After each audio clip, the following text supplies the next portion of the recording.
Here's the thing about being old now, Oh, God. is that this birthday, I'm bad at stuff now. Were you good at stuff before? Yeah, I'm not good at I'm a little worse at jumping, Oh, a no. little slower at running. My punches are a little less powerful. Oh, fuck. Yeah. What are It's we just gonna do about aging, it? I don't know. I'm hoping 39 will be better. It's not. Okay. I just So put I that just out there. It's not. It's So I not. It's just you're harrowing. saying I just lose punch power precipitously for the rest of my life? Yeah, I mean, by the time we get to 40, Mhm. we're dead. Okay. That's not what I've heard from science, but or like personal experience. I feel like, and maybe I'm just mistaken, but I feel like I know people older than 40. Are you sure? I wasn't there when they were born. You can't prove it. Exactly. My parents could have been 1 when I was born, and they just seemed older to me because I was 0. Exactly. Mhm. Actually, a lot of people say that their 40s are the best time in their life. Yeah, but I also heard the same thing about my 30s, and I also heard the same thing about my 20s. No. I disagree. I've never heard that about 20s and I've never heard that about 30s. I've only heard it specifically about 40s and What? especially for women. Why? What happens in your? Oh, You just you find your groove and your prime and your friends and you are a little more stable. I know that well, seems like old to finally find stability, but it's mhm. not really, guys. Like I still feel pretty young. So, I'm coming up on 30. 30. I'm 30. coming up on 30. I'm 20. Yeah, I'm 20. I'm 29. I've been Mhm. 29 for 20 years now. But No, you look great, Matt. I'm coming up on 40 in a couple years now, and what I'm really worried about is my punch power. So I'm gonna just I don't want to work out is the thing. Okay. That's usually the answer. I just Yeah. letting you So know. I think so. Okay. So this is the question: How do I stay good at running and jumping and punching if I don't work out and I'm still aging? I guess drugs. Okay, I'll write that down. I'm taking notes. Guys, don't do drugs. No, don't do it. This is not Do drugs. I've written down on this notepad. caffeine, maybe? Just a lot of caffeine. A lot of caffeine, maybe. I'm too yeah, I have this anxiety disorder. So I Fuck, can't me really do too. caffeine. So I'll just do drugs instead. All right, let's start the show.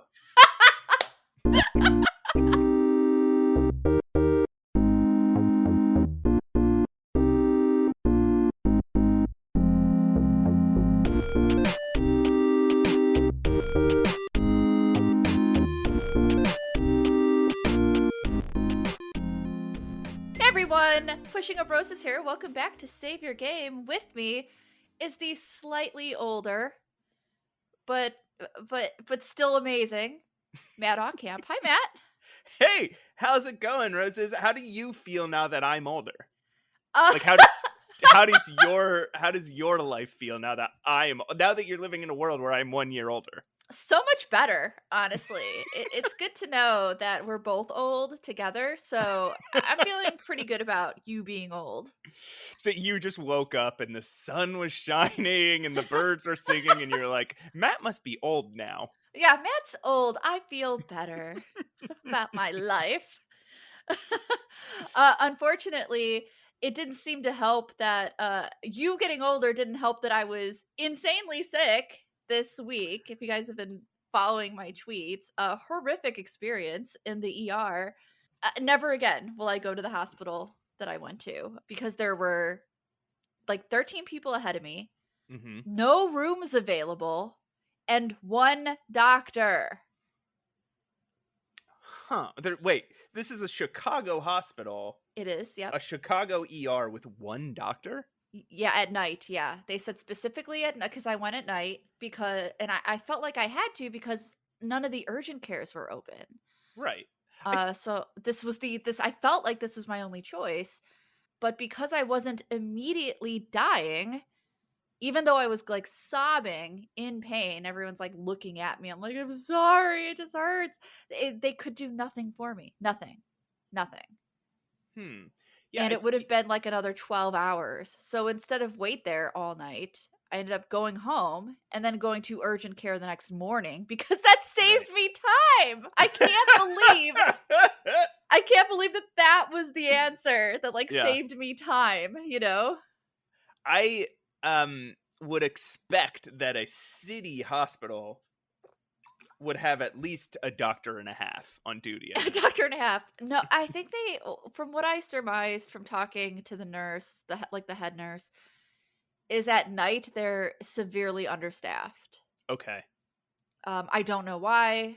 I d- That's a bummer. I mean, the medical system in the US, right? Like bad. it's bad everywhere for everybody and Yeah. I mean, I will say this to the doctor's credit. We do have good doctors out here. We do have yeah. good education, good doctors. It's just the system. The system is broken.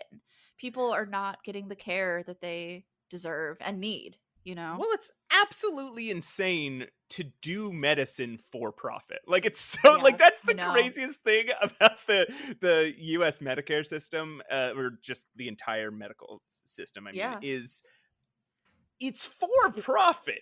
Like Yeah. that's the craziest thing. Like It's wild to think about, right? It's it's being hard to treated even almost like a service, you yeah, know? it's hard to even articulate what's so nuts about that because it just goes against the prime like directive of human nature. I It's the same as know. like food systems that are for profit rather than for nutrition. It's Right. like then what are we doing? So now we're eating for the sake of money Right. rather than creating money for the sake of eating. And it's the same with like we are getting sick so somebody else can get rich. Yes. Yeah. We are not simply just like saving resources in case somebody in society gets sick. Yeah. It's you know, I hadn't quite thought of all this except I'm in school for anthropology Mhm. and it's like reading just the very simple idea, and this should have been elementary, but it just whatever reason it hadn't articulated itself in my head in this way. There's no comparable situation in like the tribal world or like even the pre colonial Mhm. or pre commercial world because it just would not occur to anybody who is attempting to keep a society going, keep a race alive, Yeah. Yeah. to create food for any reason besides feeding people or Right. medicine for any reason besides healing people. And yet we have like loads and loads of food that sit in places until they rot because nobody had enough money to buy them. Right? It's And harrowing, medicine that honestly. just sits behind like in a locked room until you have enough money to get to the medicine. Like Yeah. that's crazy. The good news is I'm feeling better. Why? Because Yay. urgent care gave a shit about me. Um, Well, okay. Sorry. I know oh boy. I'm ranting Uh-oh. about capitalism and stuff, but that is even worse to me, right? That the more private institutions Yeah. are the ones that we have to rely on. But like thank God it was available to me Yeah, because I no. would have not gotten seen Yeah, anytime soon. I could have been dying at that point, and right. there were no rooms. There just weren't. There's literally nothing they could do. I had a much better experience at urgent care. Right. You Yeah. know, so that was my week. And urgent care was probably cheaper than the emergency room had been anyway, Yes, it which is was. another thing that's insane. Yeah, it was cheaper. And then on top of all that, Mhm. I Yeah, had yeah, yeah. dental work done. So I've just been a complete mess, meaning I haven't played anything because I couldn't. I guess I could have Right. whipped something out at the at the waiting room, but I was not in that state. Yeah, Of where's your dedication, Roses? I know, right? You have Uh, listeners that are sitting where do people listen to this? On a bus or plus in their where, bathroom? bathroom Yeah. in their bath right now that are being denied when just because you might have been dying, you didn't pull out a Nintendo Switch and play Sorry. what Thimbleweed Park. I don't know. I've desperately wanted to keep going with the Space for the Unbound, but I Yeah. couldn't sit up, let alone, concentrate Hmm. on a game. The good news is, while I was getting my teeth done for 7 hours, I watched an entire season of Monk, and it gave me an idea for videos. So I kind of got some work. I mean, right? Kind of got some work done. Yay! Yay! I mean, I was out Yay! of it, but I'm pretty sure I know what I'm going to talk about. Did he solve the crimes? He solved the crimes. All of them? Uh huh. Every Whoa! crime. Yeah. See, now that's a good detective. As opposed to one that like botches everything. Yeah. Yeah. I prefer, yeah, when there's a detective, I prefer it to be the one that solves the crimes rather than the other ones who don't. I mean, I was joking, but I guess there are shows in which detectives don't solve the crime. Murder She Wrote being one of those shows because it's I always JB Fletcher who solves the crime. I guess it would be pretty funny to have a crime show, like a cop show where they never solved the crimes, and not because of any like ingrained plot reason, like oh the crimes take the entire season to solve, so the criminal's always one step ahead, just like they didn't do a very good job. So Yeah. So are you saying in this hypothetical show there's no conclusion because the crime does not get solved? well, the crime doesn't get solved, and that's never the conclusion of the episode. The conclusion is every episode they're like, oh man. like, like, like maybe even a couple episodes they pull in suspects and they get a case against them, and then the case absolutely falls apart in court. And Oh like man, another one got away. Maybe or next just like time. or they got the wrong person. like oh man. Like that's how every episode ends. It's It's the just most like the detective like unfulfilling show I've ever oh heard man. of. Totally gonna write it. Yeah, I think that would be a very good detective show. You could even call it oh man. Yeah, keep your eyes open for that, everyone. I'll be writing a new detective show called Oh Man. Oh man. Oh man. Oh man. I love it. That's even, that is actually an experience I had this week, but we will talk about that as we get into the subject of this episode. Nice. I also didn't play anything besides what we're talking about during the bulk of Yes! this episode. I You didn't devoted all your time to the game. I'm Mhm. so excited. I did play a lot of Stardew Valley, and I'm sorry because okay, I'm sorry. I have this list of games that have like built up during the course of this show that I've not finished, like Mhm. Lorelai and Yeah, Lorelai and yeah. the Laser Eyes, two Lorelai games. The Journeyman Project, Space for the Mhm. Unbound that we talked about last episode, Sexy Brutale. I still haven't finished that game because my Steam Deck died when I was getting towards Right. the end of it, and then I got frustrated and I didn't want to Yeah. like do it all again. I'm still playing The Quarry with my partner. You're still playing The Quarry? Oh, okay. I still haven't beaten that. I never beat Lil Guardsman. Like I just have this incredibly long list of games that I'm playing that I haven't beat yet. And instead, I pick up my Steam Deck and I play Stardew Valley for 3 hours. Well, you know what? That makes sense because Stardew Valley is addicting. Like, It's so addictive. yeah, I understand. Well, you wanted to catch up on the updates. You didn't Mhm. have the updates for the longest time, so it makes Right. sense. And I've experienced almost all the update content at this point, besides um, when you achieve perfection, you get like Mhm. access to a brand new area. That's the one thing I haven't done. So now I'm just in this process of trying to just get like millions and millions and millions of dollars, and it's Mhm. just the same boring thing every single day. And so like now I'm not even having Yeah. fun playing Stardew Valley. I'm just spending all my time on it anyway. Yeah, it's definitely one of those games that even though you can beat it, right? There's a thing. There's a goal for Stardew that you can beat, but you can also keep playing it, but that gets so boring. It's just the same thing over and over and over again. Right. Which is why it's great that, Concerned Ape is always trying to, put new stuff in the game.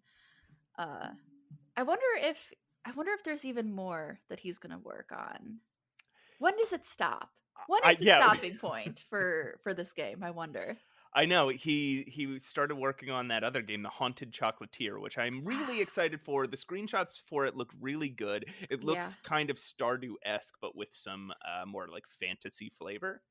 I'm very excited about that one. Very, But very excited. he keeps pausing it to just do more Stardew Valley.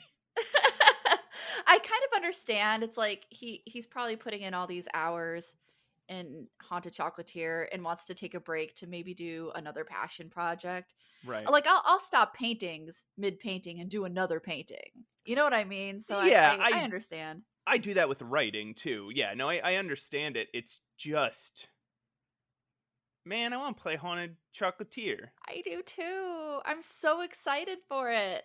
Man, do we have a date for that? Because now that you're bringing it up and talking about it, now I'm all over again excited for Haunted Chocolatier? Chocolatier. Yeah. No, not at all.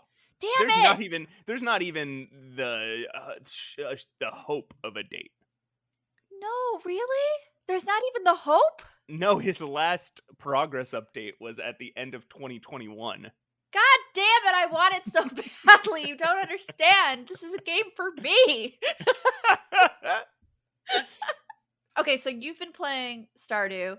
I've been sick, but we both are very confident in our discussion for the game that we're going to be talking about today. What game's that? That game is Roberta Williams's Laura Bow, The Dagger of Amon Ra.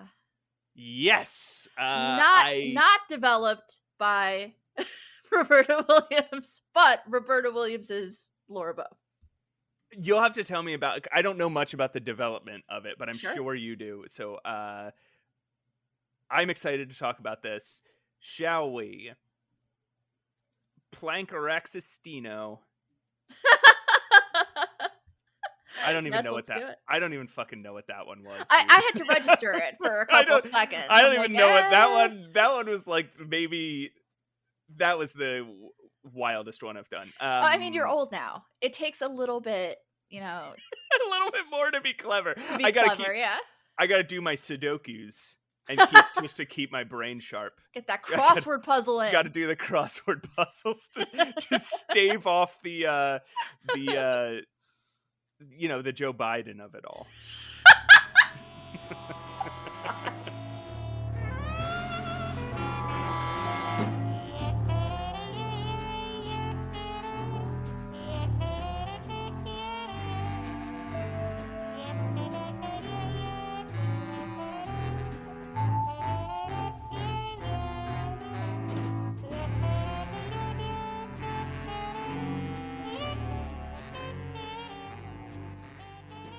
Hey everybody, welcome back to Save Your Game. I am Matt Aucamp, and with me, still, can you believe it?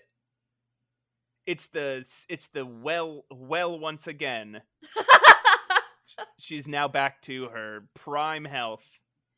It's Pushing Up Roses. How's it going? Hey everyone, I don't feel as bad as before. How was your break? It was good. I drank a little bit of this sparkling ice black cherry flavored sparkling water with zero sugar and You can't vitamins and antioxidants. you can't trick me. You eat ice. You don't drink ice. You can't trick me. It's called the brand is Ice. You can't trick me. I can trick you. You can't trick me. You don't drink ice. You eat ice. I'm too smart for this. Oh my god. Even though he's old, he's still smart. You can't trick him. Well, I had just had regular water. That's probably better. Although this is boasting that it has vitamins and antioxidants in it. Ooh. I'm on a limited diet right now, so I can't have coffee and I'm dying. Just- I want, before we talk about the game, the game of this game, The game. I know that you probably have just like a trove of knowledge about like the development of this game, the history of this game. Mhm. How did Laura Bow, the Dagger of Amon Ra, come about? Well, so these games, for some people, are considered part of the Mystery House games. I don't consider it that. What? Yeah, but some people consider Mystery House to be the first, quote, Laura Bow game. Oh, I do because not. the way that the wizard and the princess is Right. technically the first King's Quest game. And for people that don't know what we're talking about, people that aren't, big classic adventure game eggheads, The Eggheads, yeah. uh, before Sierra started doing the graphic adventures they were known for in the 80s and 90s, earlier they did, I guess they were graphic adventures, but they were basically text adventures where all the images were crude line drawings. They were drawn Very on crude. screen as you got to each screen. It wasn't like there was Yeah. no images. We didn't have like GIFs and PNGs and JPEGs yet. It was literally like in your window, it would draw the images as you Right. got into each room. Yes. Yeah. Very crude and I'm talking Mystery House, very crude drawings. Very limited color palette, nearly black and white. Yeah. There might have been like a red tone, I don't remember. But that they started with this murder mystery, kind of based on Agatha Christie's, and then there were none. So some people at least consider that to be, the starting point, the gateway to the Laura Bow. But I consider the Laura Bow games to be the Colonel's Bequest and the Dagger of Amon Ra. Right. Colonel's Bequest is a game that was developed by Roberta Williams. At least her name is on it. There's been some speculation as to who actually wrote it and who actually developed it. Interesting. For the sake of this conversation, we'll call it a Roberta Williams game, right? Who do you think, though? Who do you think developed I'm really not sure. There was a writer listed, and I don't remember her name, but there was a writer listed in the credits to Colonel's Bequest, and I think it might have been more of her project. Right. It does not have the flavor of Roberta Williams' dialogue. Right. But it is, regardless, it was her concept. So we're going to go with that. This is a concept by Roberta Williams, a character by Roberta Williams. And Colonel's Bequest was a very serious game. It was, again, very Agatha Christie, very whodunit. There's no speaking. It is pixelated art. It's one of my favorite games. I thought it was very innovative for the time. I didn't see a lot of those kind of eavesdropping, interrogative games. And you can die if you walk underneath the chandelier at any Matt point is still in the game, really angry about that. Even one time. At any point in the game, if you just walk under the chandelier, you die instantly. It's true. There's a couple things like that in this game, which we'll talk about. I mean, that's definitely Sierra flavor. It's there if you're there, but it's not if you don't. It's ridiculous. But yeah, so a few years later, I think in 91 or 92, Dagger of Amon Ra came out. That was developed by a man named Bruce Balfour. It is still called Roberta Williams' Laura Bow, but that is because she is the concept owner. Is actually developed by Bruce Balfour. Lorelei Shannon worked on the gory parts of the game. You might know her from working on Phantasmagoria 2. She did a lot of work on that game. She did the gore parts for Laura Bow. Josh Mandel, otherwise known as the voice of King Graham from 5 and onward, He played a big role in this game as well as playing a few of the parts, playing voice acting. And voice acting, yes, now it is voiced, which we will be talking about as we discuss this game. Yes. Graphic style is more in line with Gabriel Knight's Sins of the Father. It's more smooth. We have portraits. Actually, the lip sync for this game was particularly impressive. You might notice that a lot of lip sync technology went into the portraits. Not only do their mouths move, but their jaws move, giving it kind of this more realistic thing. So it was actually Oh, a really right, big yeah. deal for the time. And yeah, it went off the rails, guys. I don't know. Whereas, I mean, murder mystery tends to not be particularly grounded. I wouldn't call it that, but the Colonel's Bequest was more serious in nature. Dagger of Amon Ra went a little bit campy, I would say. It got campy, it got absurd. Instead of just solving a murder mystery, you end up basically solving a serial. You're chasing down a serial killer. Correct, yeah. Yeah. That's not how the game portrays it, but that is by definition what's happening. Yeah. Yeah, and it's another closed circle situation. You're in a now we're in a museum, which I think is a great. I really liked the setting of Dagger of Amon Ra. It is one of my favorites. I was very entranced by every single room. Pretty small museum though. Pretty small museum, yeah. uh, I wonder if some parts were just kind of closed off. Well, right, because you find out about other areas of the museum that are huge Yeah, that aren't open to the public. So there right. must be more rooms like above or around or under those ones. I would think so. Yeah, I would think so. But obviously they need to keep it pretty tight, Right.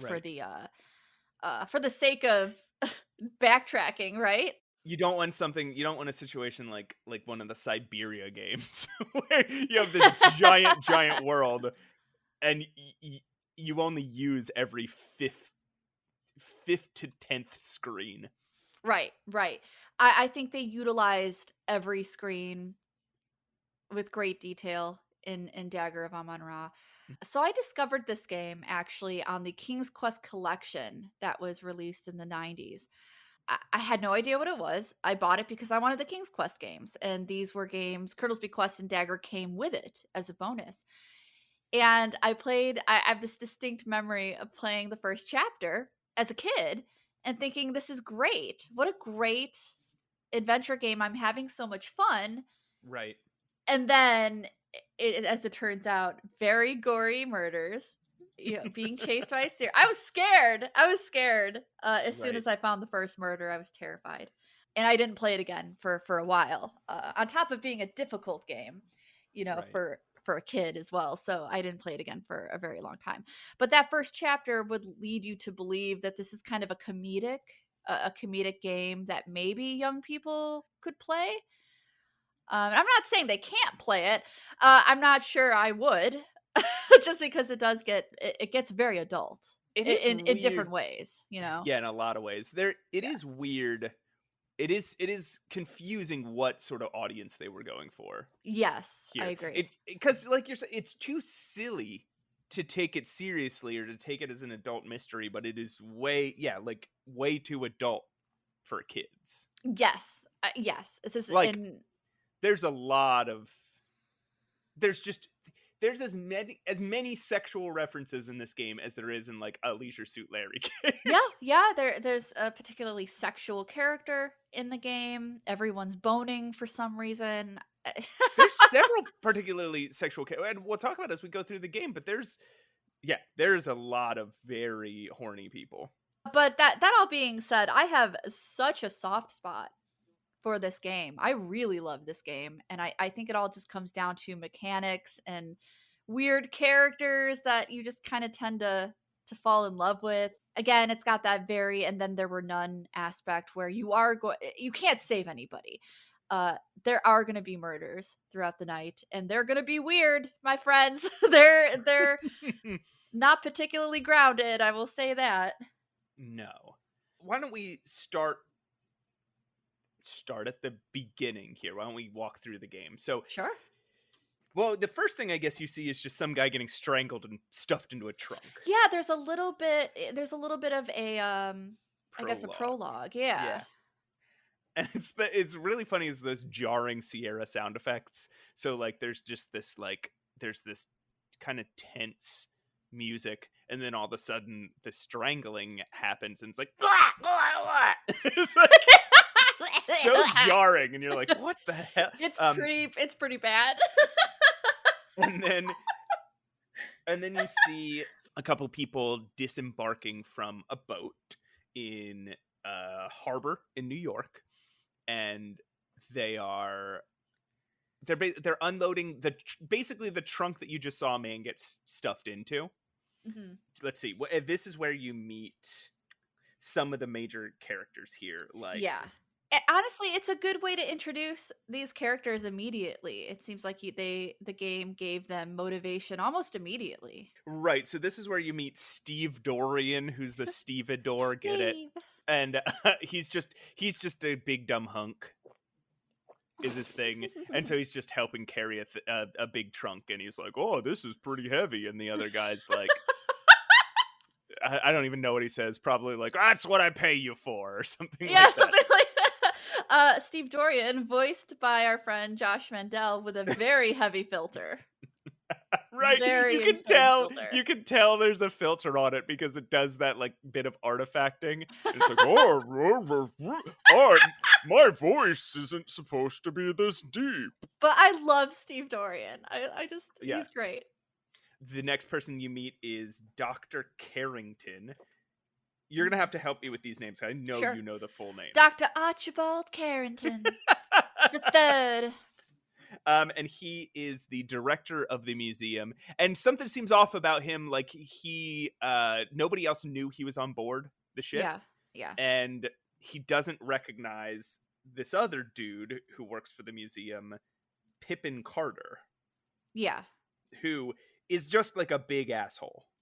He is the discoverer of the artifact from Egypt, the Dagger of Amon Ra. Oh yeah, he doesn't actually work for the museum. Okay, you're right. He is there because he discovered the dagger, and he is just bragging it up. He's based on, I think the name is Howard Carter, who was also an archaeologist and discovered Egyptian artifacts.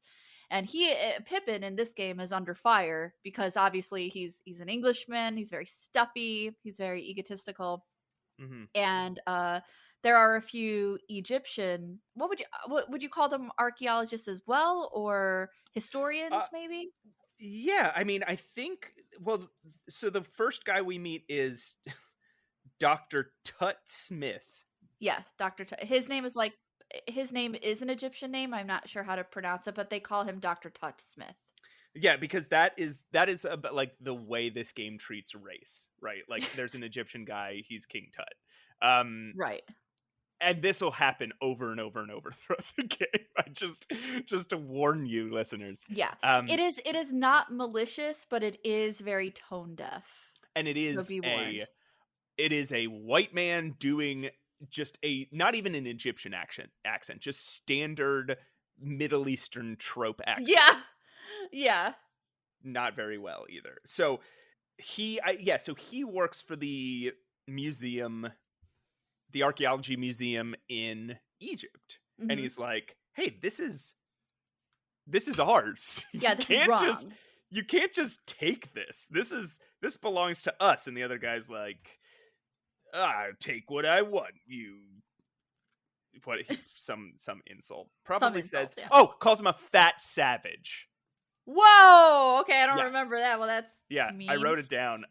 He called him a fat savage, which is yeah. Unbelievable.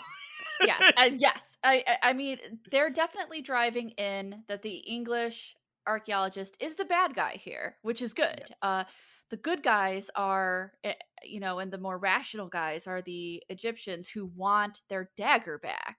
They're making a statement like, yeah, you can't just take our stuff. This is wrong. Yeah, I mean, and this was colonial archaeology for 100 years. There's still a law in England that, and this is the whole point of colonialism. Like the British felt like well, I guess all the Europeans, Western Europeans thought, oh, we are the better caretakers of this Mhm. stuff. We're the better caretakers of the land. We're the better caretakers of these people. And we're the better Mhm. caretakers of these artifacts. There is still a law that is, and it not like an archaic law, like constantly referred to and argued in British courts, where British museums are not allowed to return artifacts What? because unless they can prove that the other well, I don't know what this process is, so I'm not going to speak to that, but basically it is illegal for them to return artifacts because the British are better caretakers Oh my of these god. items. And like it's like, well, we need to keep them for the scientific and historical, like scientific advancement and the progress of history and anthropology. And it's like, you don't Ugh. think there are historians and scientists in these other countries? Like, you That's don't think that they don't? You think they don't have museums and and like labs? Like, that's it's insane. it's the craziest thing. This idea of like England owning civilization and owning Right. history and owning culture, when it's like, like there are doctors in Nigeria. Like there are museums in Uganda. Like, you don't Yeah. have to take their You stuff. have to take And stuff. yeah. It's Anyway, all about fame, and they kind of drive that in pretty hard in I Dagger was of Amon Ra. and I was pretty happy. Like, as much as this game has a lot of this, I guess we can say it has, as racist as this game is, I'm just gonna say that. Okay. Oh yeah, Um, for sure. uh, that is one point that this game makes very strongly, right? Yeah. Which is that colonialism and the theft of artifacts by the British monarchy is bad. Yes, correct. And so Um, yeah, Pippin Carter is portrayed as a terrible person with a horrible ego. But and I don't know if we mentioned this. This place takes place in New York. They're loading in New York. we we mentioned that. We did not mention it's 1926. Yes, it is. It's a great era that I love video games to be in. And it might be a little overdone at this point, but man, when I played Dagger, I loved it. I love the graphics, I love all the art deco. I love the costuming. I love the scenes that look like they're directly inspired by J.C. Leyendecker, who was an artist for the New Yorker. I love how this game looks. I can't say enough good things about it. It is a really pretty game. Yeah. So okay, so then we cut from there. We cut to we reintroduced to Laura Bow. She now has a absolutely wild Louisiana accent. I'm um Laura Bow. and while in the first game she was just like on holiday with her friend Yeah. and just happened to stumble into a mystery and decided to try and solve it because why? I don't know why. There's going to be a lot of times in this podcast where I'm going to say I don't know why, and like there's things that you can maybe fill in for me. Yeah, for sure. But in now she is trying to be a reporter. Yep, for the New York Daily Registered News Tribune.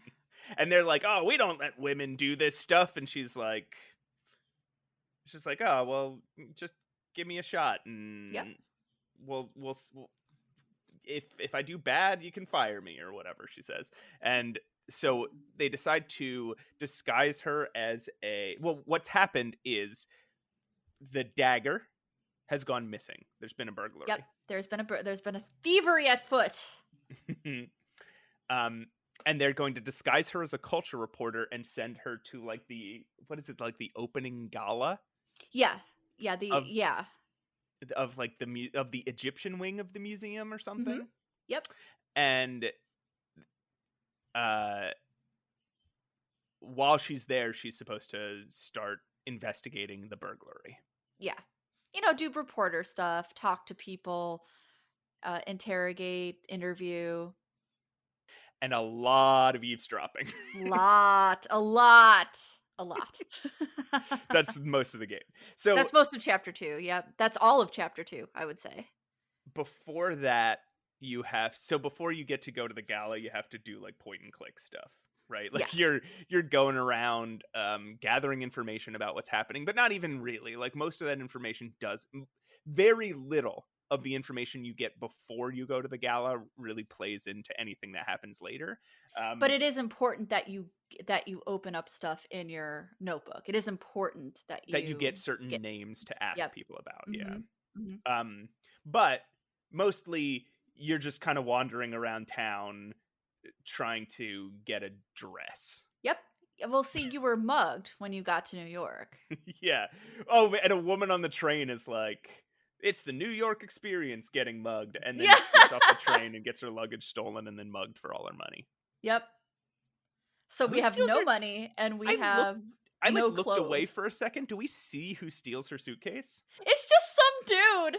He It just walks up and takes it. He just takes it because we're trying to help, like the old woman that we met on Mhm. the train. So we look away, we leave our luggage kind of unattended, and some guy just like swoops in.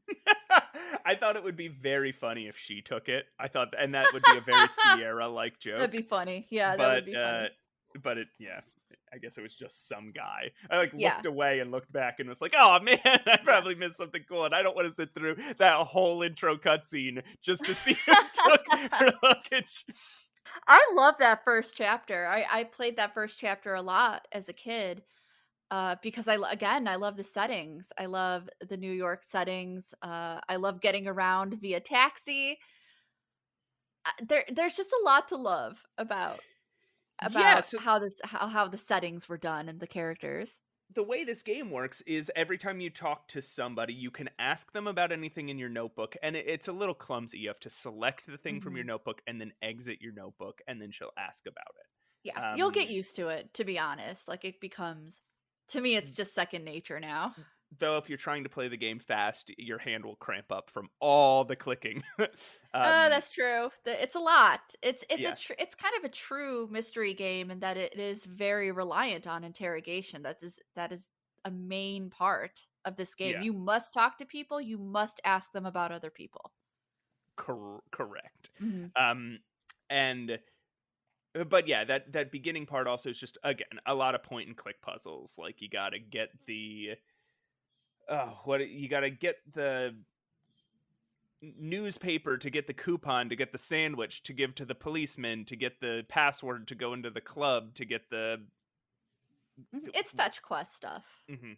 Yeah. um and so this is the first time this game gets incredibly horny is when you go into the bathroom at this club, this like secret speakeasy because it's 1926.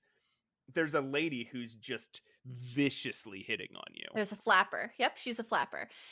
Now, this makes sense because you are in a speakeasy. If you're going to a speakeasy, it's probably maybe assumed that you want some alcohol or you want some sex. So I'm not surprised that the flapper Now, is hitting on us. is this flapper? I couldn't tell. Is she a sex worker or just a She's a horny lady? she's a sex worker. Yeah. Okay. And she even mentions waiting for the countess, doesn't she? Yeah. Yeah. So she has clients. She has clientele. Oh, right. Yeah. Okay, you're Mhm. right. And she is voiced by Jane Jensen. Really? Really? Yeah. You have to get changed in front of her, which is also pretty funny. You look pretty cute. Where'd you get that dress? Salvation Army? She's also always asking you to massage her. So at one point I did click on her, like, oh, is there some benefit to this? And no, she just gets horny. Yeah, she just gets horny. She's just like, touch me more. And it's She's like, trying oh, to do her okay. job, Like, let's not waste her time. If we don't want we don't want to massage her, we should leave. That's basically the first chapter. Okay, well, but we should talk about, so the racism is about to really come in strong here. So the police commissioner is Irish and a drunk and red haired and speaks in a horrible Irish accent. The Sharon Vigara. the Yeah. uh I wanna say I wouldn't yeah, call him racist because European, but I would call it extreme stereotyping. well, I mean, Yeah. right. Yeah. Well, yeah, I mean, Irish had also a different connotation. I guess by the time this game was made, yeah, we would consider Irish to be white Europeans, but Yeah. at the Yeah. time this game was set, and the time these stereotypes developed, um, Yeah. there was a different cultural idea about what being Irish meant. Same as That's there was true. a different cultural idea about what being Italian meant. Anyway, so he's this Irish drunken cop, and then there is again the two Egyptian men. Mhm. Um, Ramses and Dr. Tut, yeah. mhm. There is the dry cleaners. Oh god. I know is owned by a It's a this is Chinese laundromat, you guys. is a Chinese laundromat. The man's name is Low Fat. And it's a white man speaking in a very bad Chinese accent. Yeah. Um, I and love that character. I just want to make this clear. That character is so fun and happy and like helpful. that's true. That's true. He is happy and helpful. Yeah. And he knows you're stealing the dress that you'd get from him, but Yeah. he doesn't care. He makes fun of you. He's like, "Oh, Yeah, he so you makes fun of dropped me. this off 2 years ago, huh?" Um, and but later on, you can overhear or you can ask somebody about him, and they basically say that he isn't Chinese. He just pretends to be because he thinks it drives up business. Which I don't. Does that make it better? I don't know. I don't know. It's one of those things that it's just it's one of those weird things. Like if you look at something like the Muppets, right? Mhm. That sometimes will have like a Mexican character or even like the Swedish Chef, right? Just Oh my god! speaking nonsense. Is that just antiquated, weird jokes that don't have a I just malicious like intention? at the time that was humor for some reason. Yeah.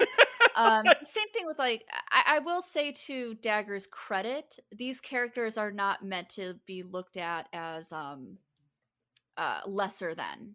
You know what I mean? No, Uh everybody in the game is supposed to be silly. yeah. Basically, the only person in the game that you're supposed to like have respect for is Laura Yeah. and maybe Steve.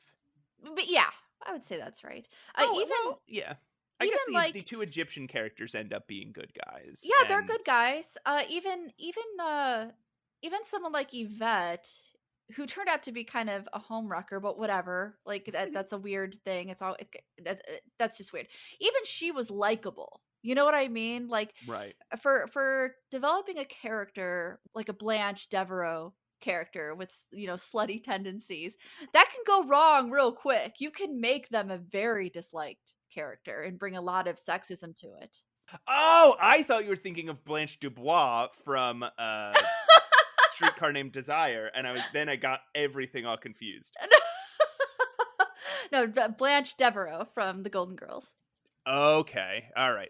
Now everything's making sense to me. Okay, yeah, who is a self-proclaimed slut. She's happy with that, with that Right. title, and likes it. And Yvette is kind of the same way. She likes her life, and honestly, they could, especially in the '90s, right? They could have made her very dislikable, very sexist. But honestly, I liked Yvette. I was like, oh, and she was nice. She was Yeah. nice to Laura, so they didn't make her a mean girl. They didn't. It's very interesting because it's a game that has problems, but clearly the intent was to do something good. Right. Once you get through all this, you get to the gala and you're in your dress, and now you're meeting all these characters that we're talking about in earnest. Yeah. Tut Smith, Yvette what is Delacroix. Delacroix, the Countess, Countess who is so annoying. was just recently widowed, and everyone assumed she killed her husband. Which I think even by the end of the game, we don't totally know if I she think did or we can not. assume. I think we can assume. She did. I I assume thought she did. because while she was admitting something else really delicate to us, she Mhm. fervently denied the killing. So I kind of thought, oh, even in an honest moment, she's saying she didn't. Maybe she actually Hmm. didn't. Okay, that's fair. It could have been. It could have I could been be someone wrong. else. Yeah, I don't no, know. Yeah. it's. We definitely know that she does shady things. That's for sure. Yes. So we meet the Countess. There's a guy who we'd already met. His name is Pippin. No, Pippin is Pippin Carter. Pippin is Sorry, Pippin Carter. Yep. A I'm lot of looking at my characters, notes. guys. Yeah, there's so many characters. Ziggy. Ah, Ziggy is Ziggy. just a weird criminal. Yep, a little barfly. They call him a pigeon, like a stool pigeon.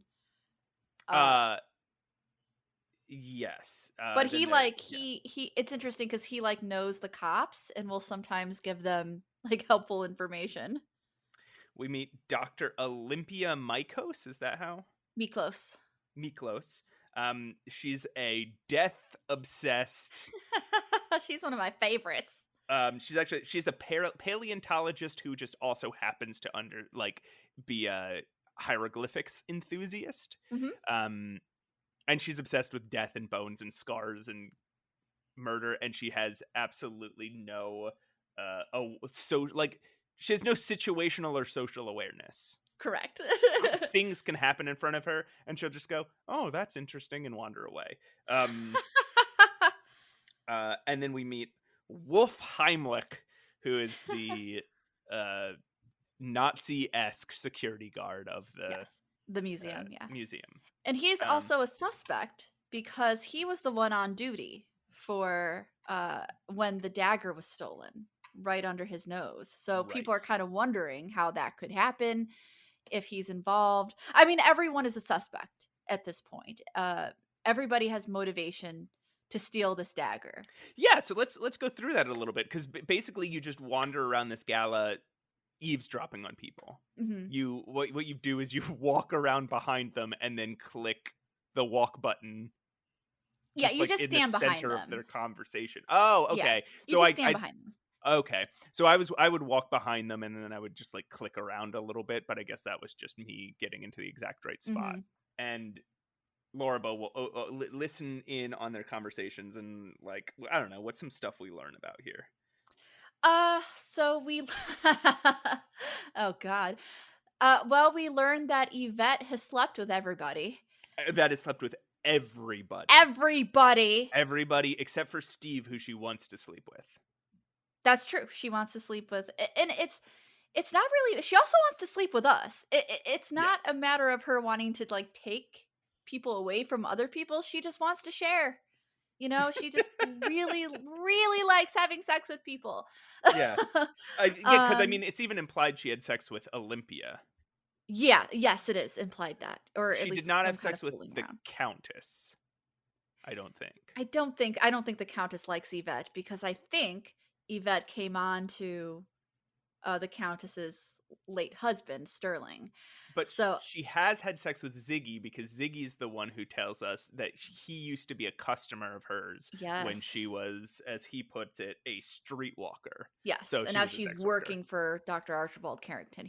She's working for the museum. Right. Um, what else do we find? We get to Yeah. hear Pippin go on and on about how he discovered the dagger. Yeah. Good Um, gravy. Dr. Carrington is often found walking among the exhibits late at night. We get to the Countess lies about having known Dr. Carrington. Right.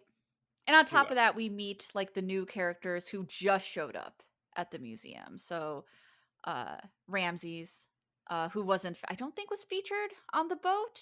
I think Nope, he is like a new character now that he's we're new. meeting. Yeah, and he's like the accountant.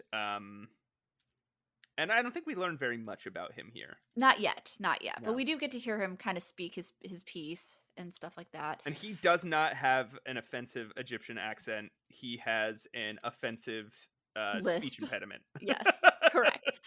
We learn that Yvette and the cop that's on the case, Ryan Hanrahan O'Reilly, are involved, and that Ryan, the cop, is a little possessive of Do her. we And learn see, that in that? Do we learn that in that scene? We do learn that. I didn't know if I didn't clock that in that first act. I did. I clocked Okay. it by the way that they were speaking to each other, that there Okay, was he something makes it going much on. more explicit later on. Later on, yes, for Yeah. sure, for sure. Um, but yeah, so she's sleeping with the detective who is on the burglary case. Yeah. And that's also I mentioned kind of before, but we also hear them gossip about Wolf Heimlich having been on duty while the dagger was stolen, and people are a little sus about that. Yeah, yeah, yeah, yeah. We also Um, find is a very important part of this game where you go into the gift shop. mhm. There's a gift shop that you can go into. And we look at the display of fake daggers because, they're souvenirs, but there's one that looks a little bit more realistic than the others. And before we get a really good look at it, we're kind of pulled out of the room Yeah. by Wolf. We're not actually supposed to be in there. Apparently, it was supposed to be locked. So all we're of them pulled say out, made in Pittsburgh, and then one of them and one of them does not. just doesn't say that. So So somebody was hiding the dagger in plain sight. yeah, spoiler alert, that is the dagger. That is the dagger. Like, And you're there's no supposed there's to think that. You are supposed to think, huh, what? yeah, yeah, yeah. And I don't know if like, that didn't immediately occur to me. Oh, it didn't? It did Well, for me? first of all, I didn't know I was supposed to look at every single dagger because all of them look identical. Oh, So I okay. just clicked on like one or two, Okay. and I was like, "Oh, they're all identical," and then I left. But then when I found out I was supposed to look at all of them, um, yeah, I saw the one that didn't say made in Pittsburgh, and I was like, "Oh, I mean, maybe this is the real dagger, or maybe this is like a fake out." It turns out that a lot of times you think something's a fake out, it's not. It's just the thing. Sure. That I did a tie into the story. I was pretty confident that tied in. So after you've done all your eavesdropping, after you've seen the dagger, you go walking around the museum because Wolf Heimlich leaves his post, and you stumble across the dead body of Pippin Carter. It is a harrowing scene, my friends. He Yeah. is stuffed. This scared me very much as a kid. He's stuffed in a sarcophagus. He is stabbed with a souvenir dagger, one of the made in Pittsburgh ones. He's pale. You can poke his body. I poked his eyeball. It was great. Yeah, he did. And now, yeah. now we've got a burglary and a murder on hand. And at that point, we're the discoverer. So that's a little sus already. The cop comes over and he's like, Yeah. no one else saw anything? Like, what's going on here? And at that point, for whatever reason, instead of calling for backup like a normal thing, we meet Ernie, who is the janitor, the maintenance man of the museum, and he is instructed to lock everybody in the museum. And the cop is still there. Ryan is still there, but now we're just all locked in together with a murderer and presumably a dagger stealer. There's some weird things here because there are two pieces of evidence that you find near the body. Mm-hmm. And these actually are totally misleading. And I don't fully understand what the fuck they were at all. There's two pieces of evidence you find near the body of Pippin Carter. Number one, Correct. You find the Ankh medallion of Tut Smith. Yep. Number two, you find a dainty woman's shoe print in the blood. What the hell are either of those doing there? I don't know. I think I really believe that they are red herrings. But how did they get there before you? I don't know. That I think is just an oversight completely on the game design, only meant to, I think, to throw you off. Yeah, that's cheap. Right? Yeah, it is.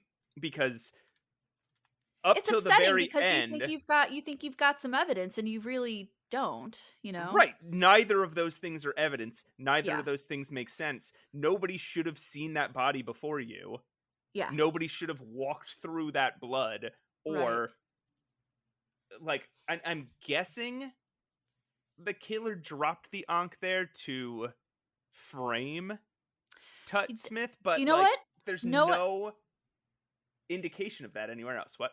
well, knowing what we know about the game, and I don't Mhm. wanna spoil it necessarily. Well, maybe. We'll see how we feel. Knowing what we know, I think the killer would attempt to frame, and I think the killer would also have access to a dainty woman's shoe. Do you agree? Yeah, but why would he try to frame two people at the same time? Because he's an idiot. And on top of that, what happened to the shoe? Why he just gave the shoe back? Yeah, And it's then hard to say. so the killer's a man. I mean, like Well, I there's think only like a few. Yeah, we can. That's fine. I'm fine that's with. obvious. Yeah, I think that's obvious to say because we're saying that the woman's shoe doesn't make sense there. Right. But Correct. um, Correct. what knowing what we know, why would the killer not have? The killer was in the best position to point out a suspect and never did. Yeah. Yeah. That's true. Um, okay, so that happens. Yeah, and you know what? Even though I agree, I find that first scene extremely confusing, Mhm. but I also find a lot of the evidence you find later to make sense. Also, It's I don't know why. Sorry, That's okay. I also don't know why the killer killed Pippin Carter. Let's think. Let me think on that. Let me think on that. I Okay, think I don't know why the killer killed most of these people. To be it's a honest, honestly, it's a wild reason. It's a wild reasoning that doesn't make a lot of yeah. sense. But I Um, think that people were savvy to knowing who the killer was, or at least let's say this. Let's put this out there, okay? The killer and the thief of the dagger are the same person. So my what I think, and by the time that we end the game, it's wild. It makes no sense, but I think the burglar got paranoid that he would be found out, so he just started a killing spree, essentially. there's a lot of murders, and there's no way to avoid spoilers. We won't say the names until the end of this whole conversation, but Yeah, there's going to be a lot of spoilers here. So yeah.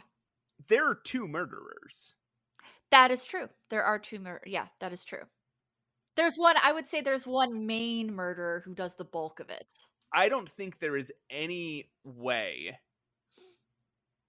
to, besides the fact that the game tells you if you're right or wrong, I don't think there's any way to know for sure which one of those murderers killed Pippin Carter.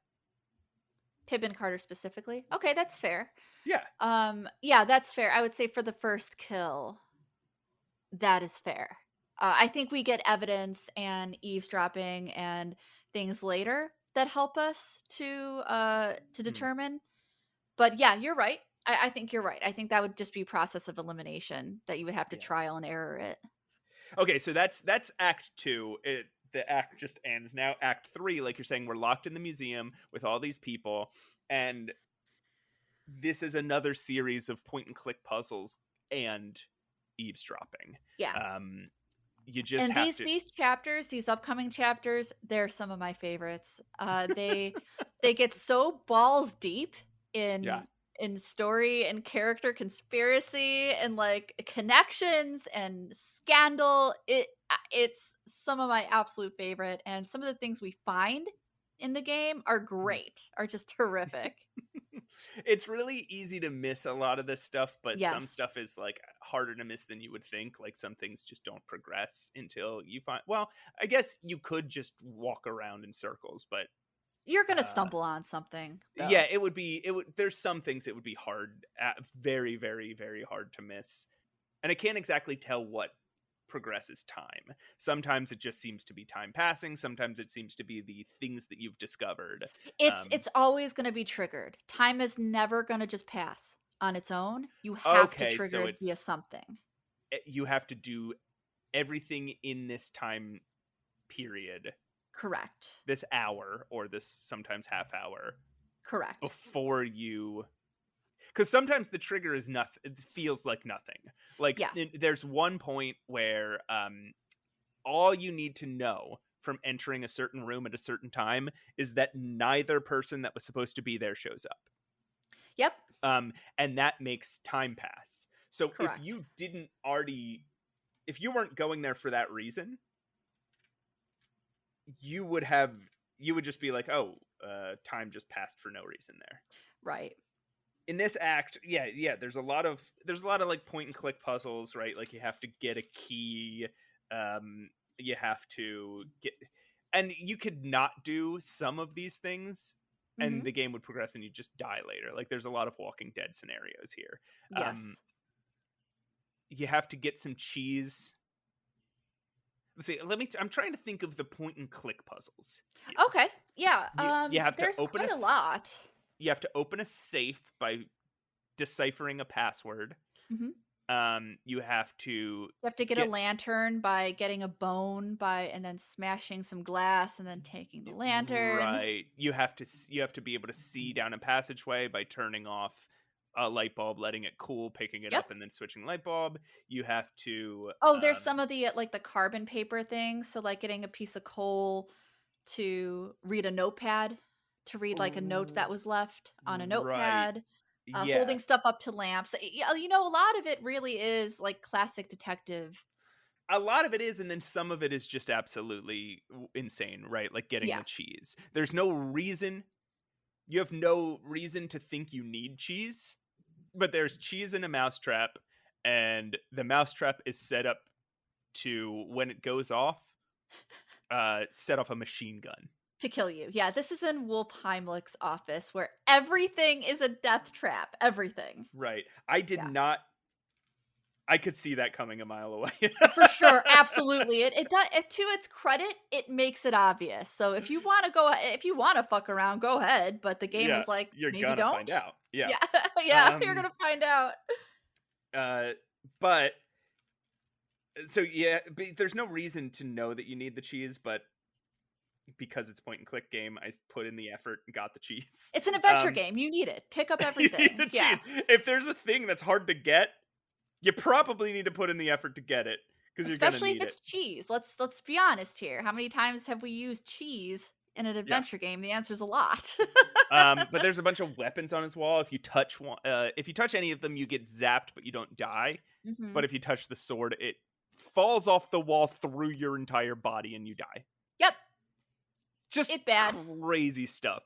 And there's some really hard to find things. There's some like, I don't even know if I'd call it pixel hunting, because the things that you find in the scene aren't different than the other things in the scene, right? Like there's a bookshelf where all the books are the same sort of that one's hard. That one's really difficult. Well, this happens twice. There's two places where there's just a bunch of books on shelves.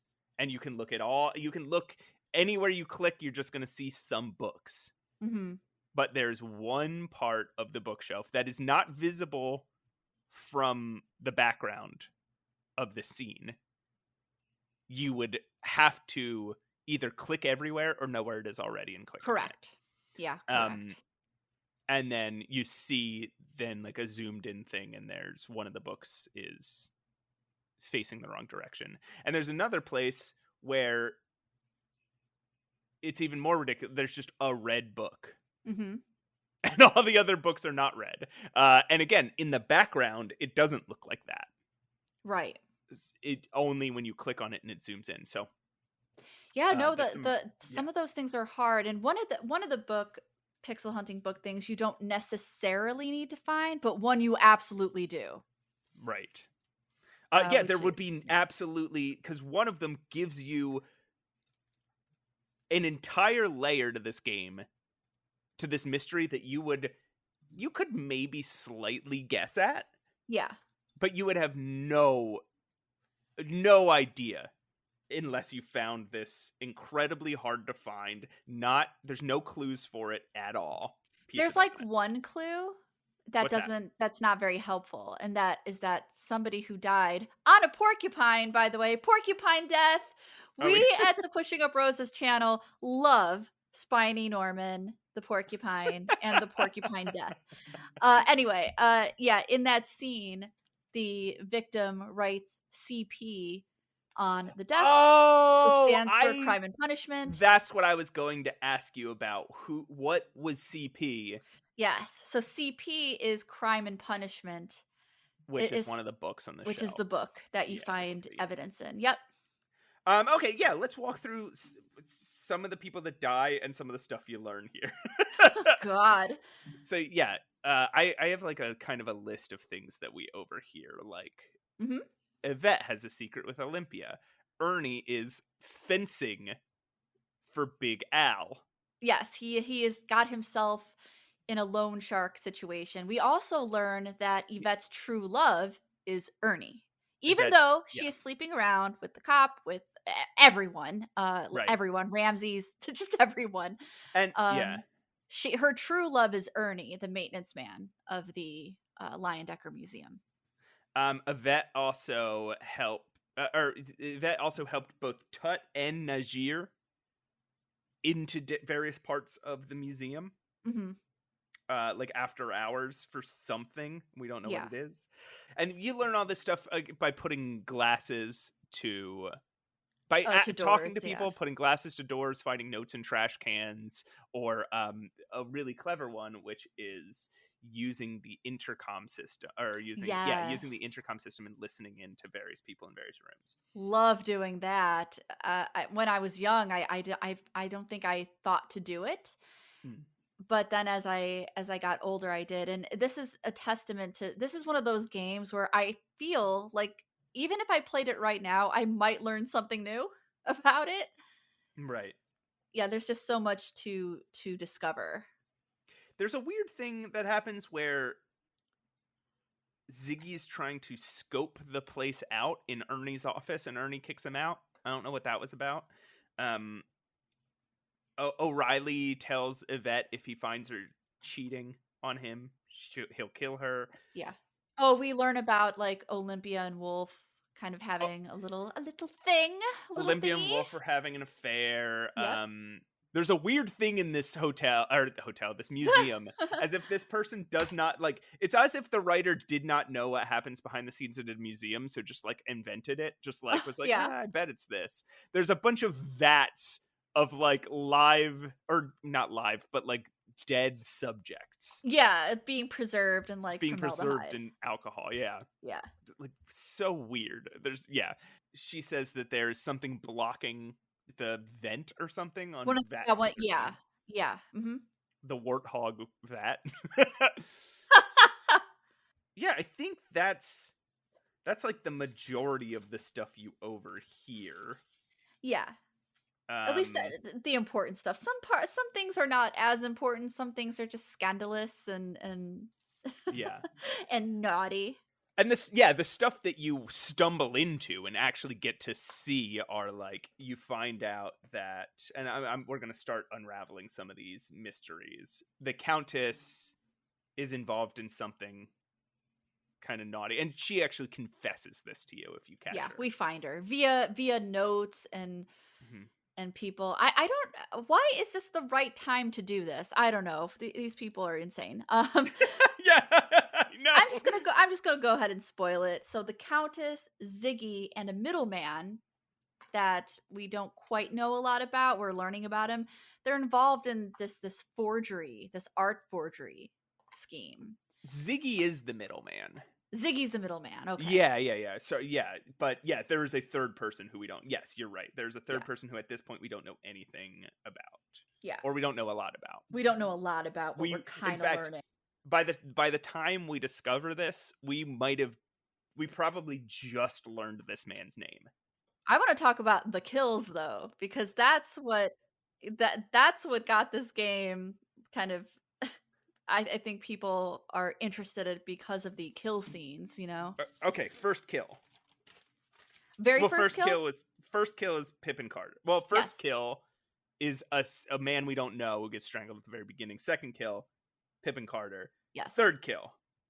Let's see if I can just recall this as Okay. my favorite game. I'm gonna say the third kill was probably you find the decapitated head with the pterodactyl.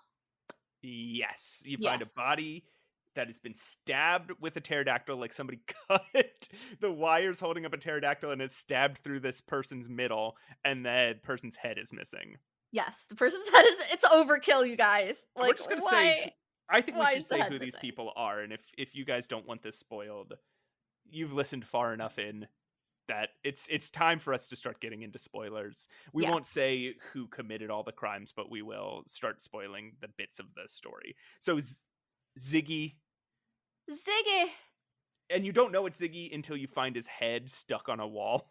It's so gory, guys. It's so weird. Like they Yeah. really went like Agatha Christie plus slasher randomly. Yeah. It's kind of great. Like I said, I hated it as a kid. It scared me as a kid, but playing it today, it's kind of novel. If you poke it, he falls on the ground. His head. Yeah, if you falls poke on it, the it ground and rolls away. falls. Mhm. It makes a squish noise. Yeah, that's true.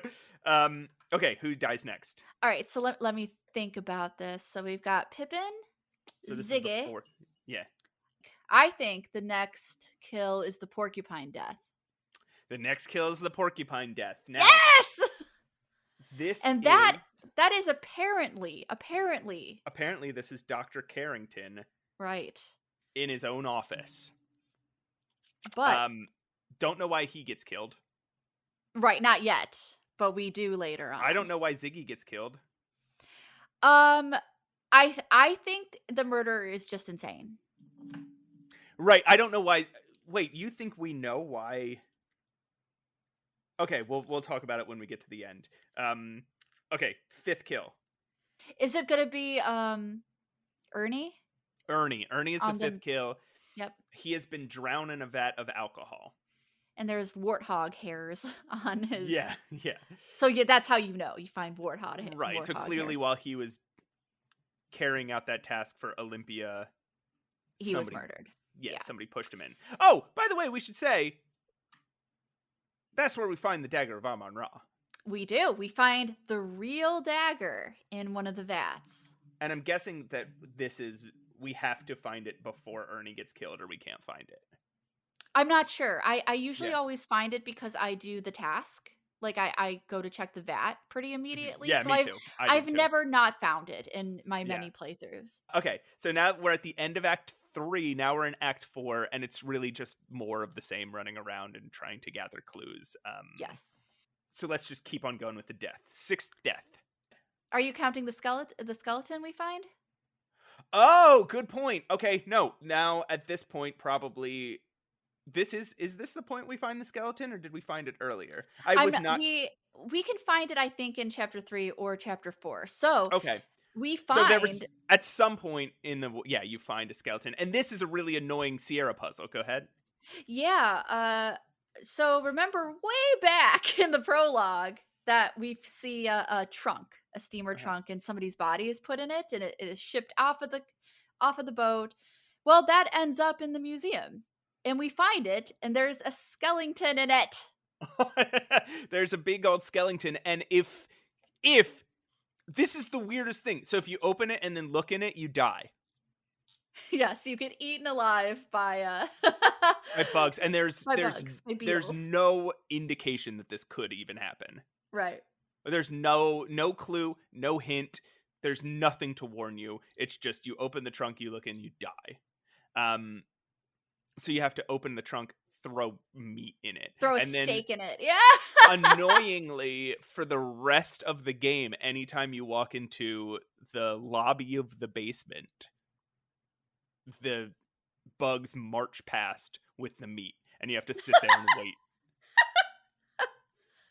It's like funny the first time, and then when it happens like the 9th time, you're like, Jesus Christ. Like, fuck these fucking beetles. Yeah.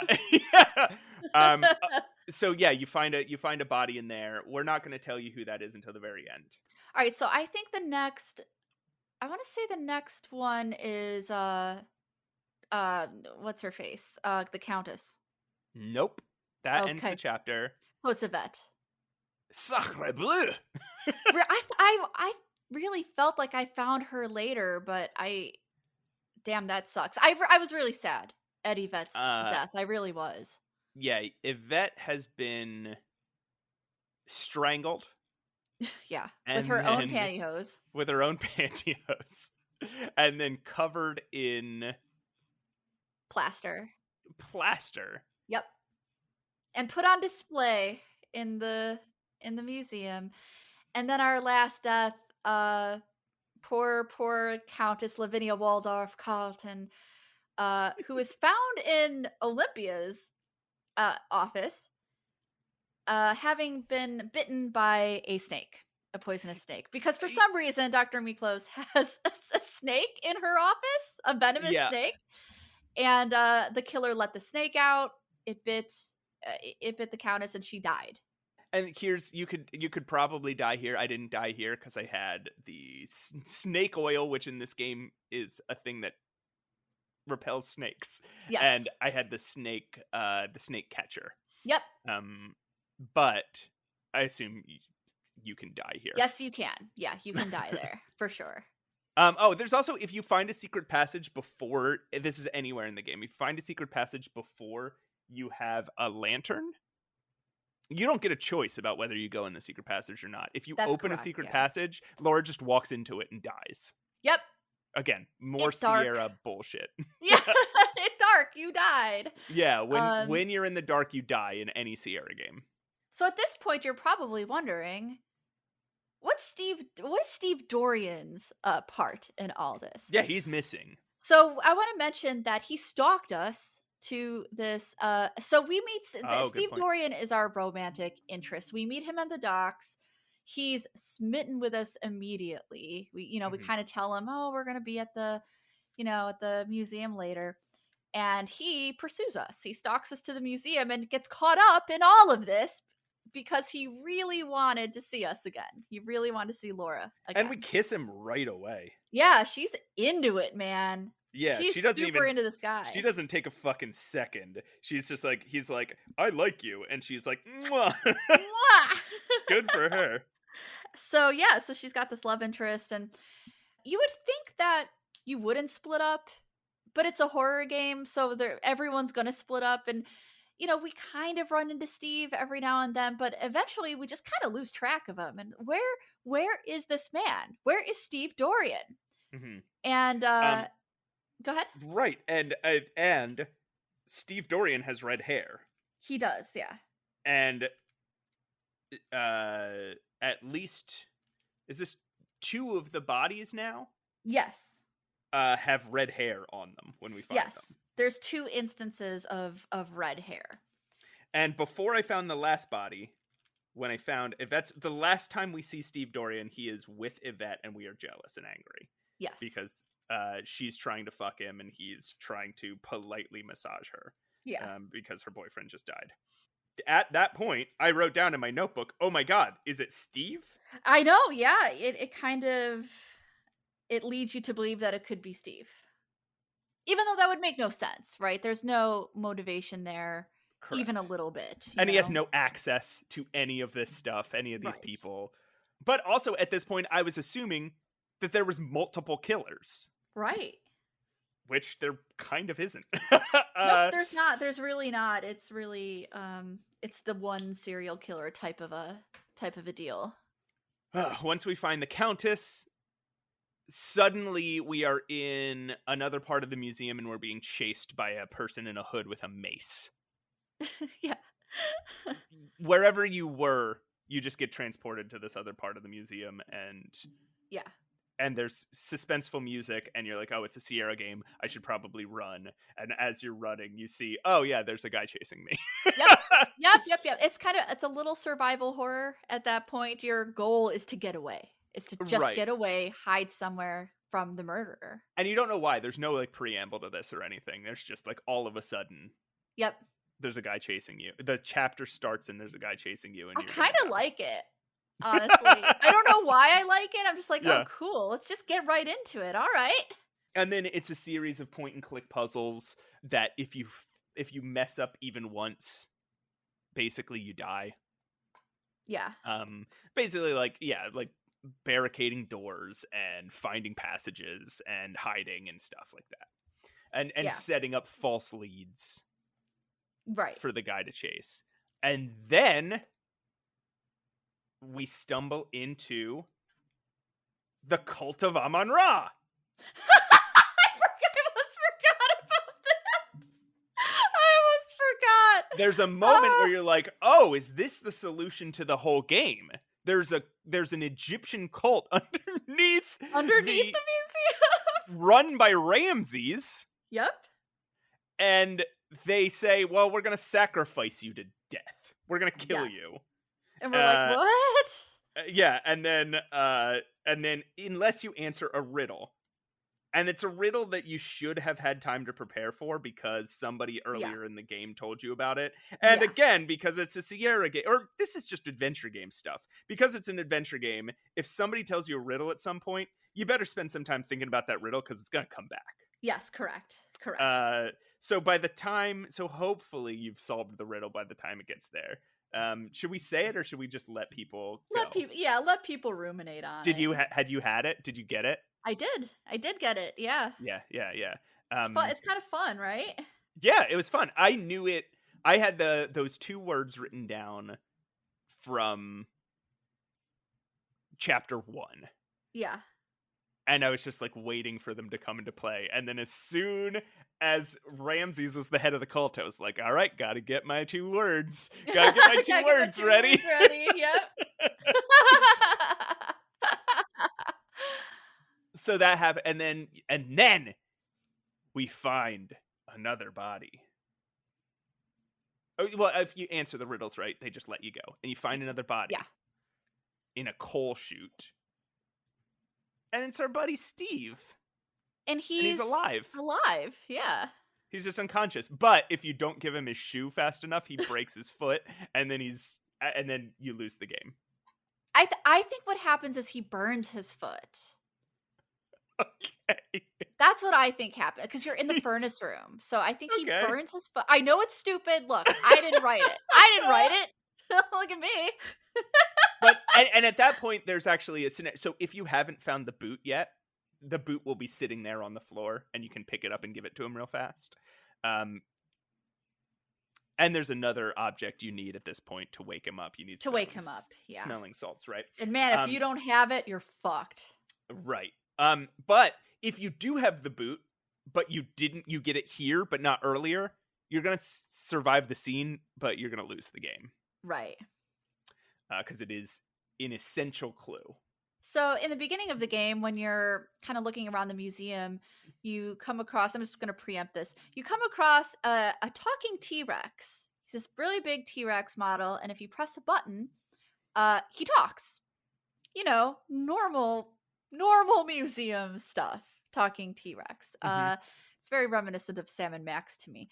So just keep that in mind, bear that in mind. So after you're done, like, going through these passageways, you fight some snakes, like you said, you fight some rats. One of the passageways takes you out of the mouth of the talking T-Rex. So you tumble out. Steve tumbles out. The murderer is chasing you. He gets stuck. And what do? You press the button on the talking T-Rex and it closes him in.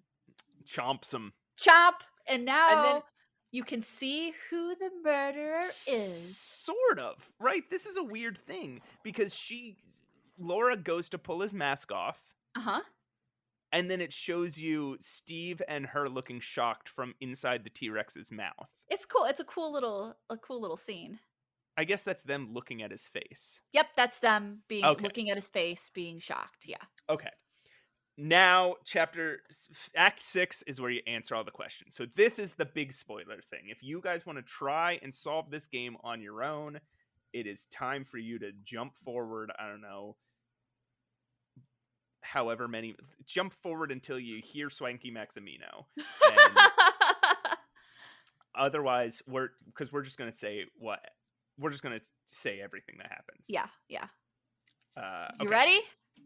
All right. So what happens is you get asked a series of questions, and it's just who did everything. It's like every who's crime. The murderer. Yep. And so what's their motivation too? Right.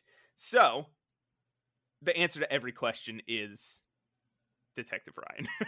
This is so frustrating to me because it's almost every murder was committed by Detective Ryan. And here I was trying to think like, oh, this might be different people. Right, And it right. asks you to answer like what. So it starts with Pippin, Mm-hmm. Pippin Carter. The answer is Detective Ryan, Yep. and he did it for financial gain. See, that's not what I put. I put to cover Okay. up another crime. Okay. And it's you Because, still got yeah, interesting. yeah. And that's what makes this game so wild to me. If you go that route, if you go Mhm. if you go the route of to cover up another crime, that just makes this killer absolutely insane. So so basically, yeah, Ryan is also he stole the dagger. He's the one that wanted the dagger. He was working with someone else to make this possible. Right. Well, correct. Hold on. Yeah, okay. Did Ryan steal the dagger? I thought Yes. Watney Little stole the dagger. He stole it for Ryan. Yes, Watney yes, Little. correct. Right. So Watney Little, if you play this game well, you'll learn that Watney Little killed Dr. Carrington in the prologue and stuffed him in a trunk, and that was his in. So Watney Little was now, just like a random criminal. Yeah, yes, and just a random criminal. he was trying to start an art heist business, and yeah, he just killed Dr. Carrington and then And posed as him. He wanted to posed pose as as him. him Yeah. so he could be close to the museum. That's why the dagger was stolen so easily, because, you know, there was no rando there. It was, Dr. Carrington. Right. And for some reason, Ryan manipulated Watney Little into stealing the dagger. I don't know why Ryan wanted the dagger. I guess he just wanted money. Yeah. But he knew he could do this because Watney Little and Countess Waldorf Carlton were running this art theft ring where they would repaint these master paintings, Yes. then put them on the wall. They're like still wet. Yeah, and then steal the original, and then Yeah. Ziggy would helps them sell it to like the underground. Right. The other things you have to answer are who is the high priest of the sun worshippers? It's Ramses Najir. Who's in the fencing business? It's Ernie Leach, and then you find out the silly little joke that that just means he puts up fences. Right. It's Like he was in gambling debt. He doesn't fence goods. He builds fences. Correct. Okay, so then who killed Pippin Carter? It was O'Reilly. It was O'Reilly. And you can put either financial gain, which makes sense. That's okay. what a thief does, right? He wanted the dagger. Pippin was claiming the dagger. Or you can put cover another crime. Yes, or you can cover another crime. So I think he wanted to do the kind of this red herring route where he may have felt like he was under suspicion. So weird. So he made these series of murders to cover up everything. And now it gets wild, right? And then he stuffed Pippin Carter's body in a suit of armor for some reason. That's weird. Yeah. And then who killed Ziggy? So Ziggy was killed again by Ryan. And I also chose to cover another crime because now in my brain, Ryan is insane. So he's like, oh no, I killed Pippin. Now I gotta kill someone else to cover up this crime. Now, the next one actually does make sense. Who killed Ernie Leach? Ryan killed Ernie Leach. Right, yes. To cover another crime because Ryan, you can find out at some point, Ernie saw something he wasn't supposed to see. Yes, he did. He did. So you if can you also already choose know jealousy, by the way. Oh, okay, yeah. For obvious reasons, yeah. So then, who killed Yvette? It was Ryan, and the motive was jealousy. Yes. But yeah, so like, it just, I guess, just by happenstance, O'Reilly happened to wander in as Ernie was cleaning the tank and shoved him in. Yeah. So it was just a crime of convenience, I guess. Yeah. Yeah. Then then it asks who was the skeleton. Yep. And who killed Countess Waldorf Carlton? Ryan. to cover another crime. Cover Like, what another the crime. hell is he doing? He's just he like freaks out and just creates the most insane diversion and misdirection I you don't- can ever. None of it makes sense. Why is he doing any of this? I don't know. He's just Like, crazy. I had guesses all over the place in my first time guessing, because I was just like, what? I was just like, oh, okay, it must have been this person, and then this person. Oh, this person was jealous of this person, and I guess so. They had motive and they had the means, because I was doing the test. What is it? Motive, means, and opportunity. Motive, means, and opportunity. Yeah, yeah. And I was like, oh yeah, all sorts of people had the motives, the means, and the opportunity to kill Pippin Carter. Right. And Yeah, that's the true. person that made the most sense is Tut Smith. He had the motive, he had the Yep. means, he had the opportunity, and his Ankh necklace was at the scene. Right. But like all the other evidence suggests Ryan. Like literally all of it. And we learned that he's corrupt. What other evidence is there to suggest that Ryan killed Pippin Carter? Oh, for Pip. Oh, sorry. For Oh, Pippin. okay. I'm All talking right. about You're the saying other... for everyone else. Yeah. Okay. What yeah. evidence is there to suggest that Ryan killed Ziggy? Ziggy, let me think. I don't know. My I thought guess was, I'm thinking of mostly about like Yvette and Countess, where there were like grapes at the scene. And then for Yvette, there was red hair. so I thought Watney Little. Mhm. So here's what I thought originally. Who killed Pippin Carter? I thought was Tut. Okay. For revenge. Who Yeah. killed Ziggy? I thought it was Carrington. Okay. Well, I guess it would have been Watney Little. Watney Little, because he was trying to, I put financial gain. He was trying to cut Ziggy out of the art heist business. Yeah. Then who killed Ernie Leach? I put Ryan. Yep. And I put that one. I put jealousy at Yeah. the first time. Then later, I was like, oh, he's doing it to cover the crime.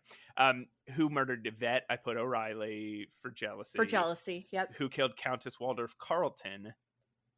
I put O'Reilly, only because I had the red hair and I had no idea what to put for the motive. Yeah, and that again to cover up another crime. Interestingly, Mhm. so what's really interesting about the quiz at the end is it's super complicated with a lot of answers, but the answer itself is not complicated. It's just almost like Ryan it's every time. Yeah. Yeah. Ryan, cover another crime. Ryan, cover another crime. Ryan, Yeah. cover another crime. Okay, so then who is the skeleton? Skellington. I knew it was Carrington, Yep. and Watney Little murdered him. Who impersonated him? Watney Little. Knew that. Yep. Who murdered Watney Little? That I didn't know. Again, it's Ryan. I don't know why. I guess because again, yeah. Mm-hmm. I guess just again to cover another crime. This is just one of those insane, like it's a very detailed game, but the story kind of falls apart because we don't really have great motive for Ryan. The most important thing about a detective game, Yeah. and about any detective story, is that is that it holds together. Yeah. And then who stole the dagger? It was Watney Little, manipulated by O'Reilly, as we said, but I didn't know that. So who stole the dagger? My first playthrough, I was like, I guess Tut. I guess that's why Tut killed Pippin Carter, and then Tut stole the dagger. But, well, I guess Tut stole the dagger first, then killed Pippin Carter, and then who manipulated Little? And I was like, okay, you don't get that question if you don't answer Little. So the second time, true. Who manipulated Little? I guess I knew it was Ryan. Yeah. But it could have been anybody. Why would Ryan want the dagger? Could have been anybody. Yeah, it's just one of those cases of psychotic, corrupt cop. And that's it. That's really it. That's the answer. There's no specific evidence that shows you that Watney Little stole the dagger. Right, correct. Could have been anybody. Yes. There definitely was like a little bit of foreshadowing way back in chapter 1 when you talk to, obviously Ryan is the cop on this case. Right. And his case file is nothing. There's just no report. Right. And so that's kind of trying to foreshadow that he might be involved. Like, why is this report nothing, you know? Right. And then all the other questions you should know if you have paid attention in the game. Yeah. You know, responsible for stealing paintings, Countess. Responsible for stealing the man responsible for stealing paintings, Wadney Little. The art theft middleman, Ziggy. The high priest of the sun worshippers, Ramsey. In the fencing business, Ernie Leach. Those I all got first time. For sure. Yeah. But all those murders, it was like I kept thinking again, who had the means, who had the motive, who had the opportunity, and the answer, there was multiple answers for all of them, and it was just so frustrating to be like, oh, it's just Ryan. It's funny, Yeah, it's funny. but there's no way to solve. There's just no way to solve this mystery. I agree. Roses. It's hard. It's too hard. I almost called it's you way by your too regular hard. name. I almost called you by your non. He was so angry. I was He so almost fired called up. me I almost by my called you name. by Yeah. your actual name. God, it made me. Yeah, I got so fired up when this happened. But it's way too hard. It's a little ridiculous. I know you love these endings. You want to talk about the 3 endings? The endings are wild.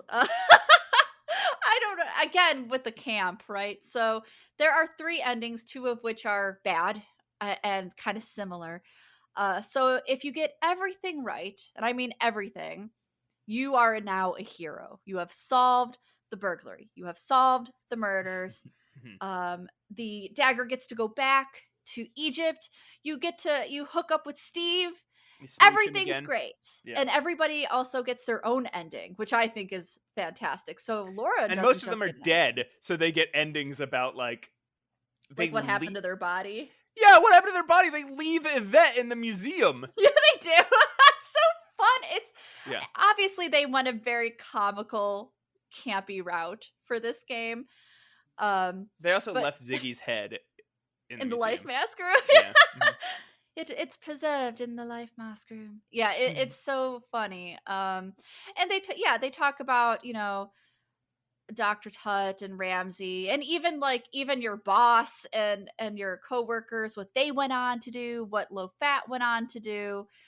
And granted, like, if you are the winner here, if you solve everything, even though some of these characters are dead, they still have, quote, a happy ending. You know what I mean? Like, versus the bad endings where literally everyone's disappointed in you. Yeah. So if you don't find the murderer, they go after you.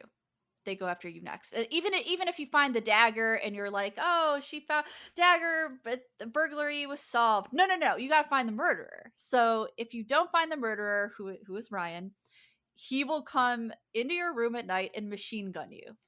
After your whole life has been ruined, everybody's lives have been ruined, everybody hates you. Yeah. The world starts falling apart because you didn't solve this murder, and then you get killed.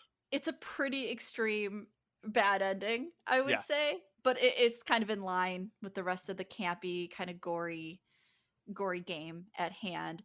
But yeah, obviously, if you get the good ending, it's one of the most fulfilling things you could do, and I feel so good at the good ending. I just love it. I love and solving everyone claps the for you too. Yeah. Everyone claps in the coroner's room. It's so great. Your dad is proud of you. Yeah, your dead dad's proud of you. Wait, is your dad dead? No, he's alive. Oh, he's alive. My bad. Sorry. There's no dead dad here. Yeah, John Bow. John Bow is your dad. And he's proud of you, and your boss is proud of you, and your coworkers are proud of you, and you start dating Steve Dorian. It's the best. It's the best ending ever. Yeah. All the endings are crazy. They're very funny and crazy, and I don't even know what to say about these, Roses. It's just, it's just the standard Sierra, it's all insane thing. But it's good, it's fun, and you know, that's how I feel about this game. Like, there's so much that's crazy about it. There's all the ways you can die, all the things that don't really add up, all the weird puzzles, and the racist accents. But there's something just really charming and sweet about this game. And yeah, there is. It just feels very good to play, even if you probably will need to play with a walkthrough. Or just replay a couple times. Like, I did eventually have to use some hint systems or walkthroughs, but like, I did find it fun to replay some of these chapters and replay some of the game. It's because every time I found something new, it was just so fulfilling. It was so exciting to find a new intercom conversation or a Yeah. new note in a trash can, you know?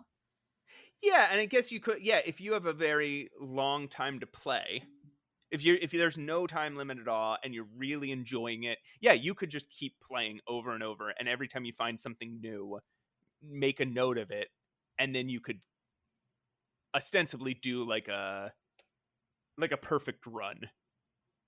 Yeah. But most of us, yeah, are gonna have to, or like do what I did, which is play it, get to the end of the act, and then you get like a comment at the end of the act that tells you whether you've done it perfectly, whether you've done it good enough to pass, Right. or whether you've missed something, so is that, meaning, and by good enough to pass I mean, um you might be missing information but you're not missing evidence. Right. Right. If you can answer the questions correctly at the end, you won't lose. But then the other two answers are like saying you did bad. So I would get to the end of a thing, I'd get the good but not perfect thing, and Right. then I'd start over at the beginning of the chapter with a walkthrough and fill in the 2 or 3 things I missed. So that's how I played the game. I do have to mention that, and it sounds like you did well on this, but if you get every single question right, but you didn't collect enough evidence in your inventory, you will lose. Did you know that?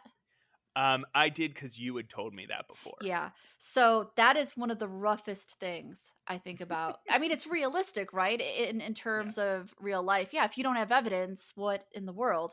But I'm talking about like you forgot to pick up a shoe. Yes. One shoe. Yeah. One shoe. Yeah. And you're screwed if you do that. So I can't reiterate enough. Pick up everything if you can, because it might be evidence. Including the cheese, which isn't Including the evidence, but cheese. you need it to survive. You definitely need it. I Get tried the to feed it cheese. to the ferret, and the ferret didn't eat it. And I was like, then why Aw. do I have this fucking cheese? And then, again, eventually I found it out. Also, you don't have to kill the rats. Do you know that? Mhm. Okay. Yes, Um, I always save the rats. I never kill them. yeah, because the first time I played, I saved them, and then when I went back through with the walkthrough, it was like, throw it into the door that leads to the incinerator. And so I Yeah. did that, and I was like, I feel bad. And then I went back one more time because I honestly, because I misclicked in the coroner's inquest in the end. Yeah. So I had to redo this part again, and I was like, I'm just gonna save the rats and see if it Yeah. does anything bad. And it doesn't. You just No. save the rats. The only reason the incinerator is there, it's not the only reason you can do that is to see which door is the incinerator. If you know which door, Oh, yeah. So but like if you if you look at the door, it says you can smell burning down right, there. exactly. So And like so that's how I knew which door to pick. I yeah. picked a random one for the rats and they survived. Yep. And anyway, Yeah, you can save the rats. Like if you need extra confirmation, you can use the rats, but like it's not necessary. Just save them. save the Just rats. save the rats for Save the crying out loud. rats. There's enough dead rats in this game. There's enough dead everything in this game. So that's the Dagger of Amon Ra. I love this game so much. You don't even understand. I have fond memories of discovering it as a kid, Mhm. and I just love it. There's a lot of problems with this game, as Yeah. we discussed, and a lot of it is there's some problematic parts that didn't age well, and there are puzzle design problems, obviously, and just the entire like why what is Yes. wrong with this? What is wrong with this murderer? But But that is also a Sierra game, right? Like if you're yes, gonna play one of these Sierra games, you're going to run into problematic stuff. You're going to run into, I think, in pretty much every game except for some of the King's Quests, there's problematic stuff. And I mean some of the King's Quests, because some of them have really racist accents. correct, yeah. Um, so, yeah, I think it's par for the course of a Sierra game, and it's a pretty good one. I'm generally really good at deduction games, right? Yeah. And I felt like an absolute moron when it I came know to it's so answering hard. the inquest at the end. I was like, I don't know any of this stuff. Yeah. I'm going to put my best guesses. And I told you what all my guesses were, right? There Yeah. was a reason behind each of them, Yeah. but about a third of them were just completely wrong. I know. It's way too hard. I will concede to that. The end is way too hard. Even though there were definitely parts, like you said, you knew answers, some of those answers right away and got them correct because of Yeah. the way that you were given evidence, the things that you found, the things Yeah. that you overheard. It's just not perfect. It needed to be cleaned up. No, that's exactly it. What this game could have used was what this game could have used was Danny and Bill from Escape This Podcast to Yes. come in and clean their puzzles up before release. For release, yeah. That's Dagger of Amon Ra. Go play it. It's fun. It's very fun, you guys. It's fun. So fun. If it frustrates you, play it with a walkthrough. There's no shame in that, especially with old Sierra games. Yeah. If it makes it fun, do whatever it takes to make it the least infuriating that you can make it. Roses, this is our longest episode. I'm sorry, it's my fault. No, I'm not. No. It's me. I'm the problem. It's me. It's me. We should throw on some Swanky Maximino so people who didn't want spoilers can come back, and then just say a quick goodbye. Okay, that sounds great. I enjoyed this though. I will gush after Swanky Maximino as usual. Okay.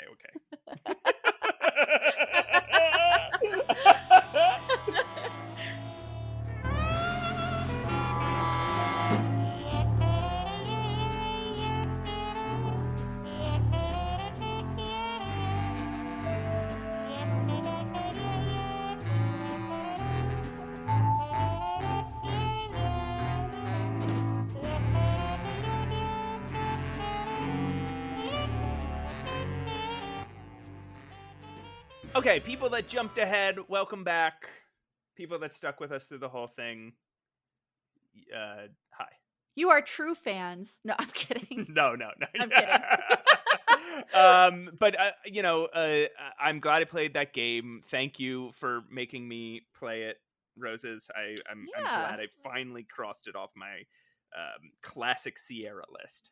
Yeah, honestly, I really do think it's worth playing from the Sierra catalog. It's obviously it's not one of the most well-known ones. You know, I think we could all agree that the Quest series are the more well-known Sierra games. Right. Sierra had a lot of different games that went beyond the Quest games, and I really think that the Laura Bow games are great and underappreciated. Next episode, we'll be doing a Q&A. Oh my God. Probably it's too late to get your questions in by the time you hear this, but hey, keep sending them in because apparently we do Q&As every 8 to 10 episodes, so we'll get to your question eventually, probably. So also, here's a thing I want to tell the listener in case they didn't know, and we should have mentioned it last episode, but we didn't. You guys remember Julia Minamata from episode 3? Oh, we love Julia. She has finally announced the release date of the Crimson Diamond. Oh my God. Oh my God. Oh my God. Oh my God. Yeah. It is. Drum roll, please. While I pull it back up because I lost it. It's okay. a very long drum roll. It is August 15th, 2024. That's very God! Soon. It's so close. It's like a month away. I'm a month and a half away. I'm really excited. We should play it and then have Julia back on and just like gush to her about it. You know what this means, right? There's going to be a video game review on the Pushing Up Roses channel. it Crimson Diamond looks very much, and Julia talks about it very much like it's a spiritual successor to Laura Bow. So check it out if you haven't looked into it at all yet. Check it out, and that's going to be really cool. Also, the Adventure Game Fanfare is coming up at the end of this month, at the end of July. Supposedly, it's almost sold out. So if you haven't gotten your tickets, grab your tickets. I will be there. Roses, unfortunately, will not. But so sorry, but I will be there. She'll be there in spirit. Listen, I'm gonna be in fucking England, so y'all can go nerd out about adventure games while I go to while I vacation. While you drink a slightly warm beer at a pub. Ew, no, that's not my dream Actually, vacation. when I was in Scotland, I didn't find any warm beer. I've always heard that my whole life, that in the UK they like warm lager, but that never happened. We only got ice cold beer, Ew. so I don't know what the deal is. I don't know where that rumor Gross. comes from. Maybe one of our listeners can be like, actually, 90% of the beer is warm, and Matt just missed it. I'll ask Ashens what he thinks about this. Everybody, subscribe. Wait, no, you're already subscribed probably. If you're not subscribed, subscribe. Comments, leave review. What am I saying? Leave a review. Leave a damn review. I think that Matt has exerted all of his energy on talking about Dagger. So old now. He's so old. I'm so old. I need reviews to get young again. I'm like Tinkerbell. I'm like Tinkerbell. Leave me iTunes reviews. Listen, and I'll be good at jumping and running again, and I'll get a stronger punch. Listen, Matt, I have something that's going to help you. What's okay? I just need you to listen very carefully. Okay, I'm listening. Because podcast is art. But art is suffer. Do you feel better now? No.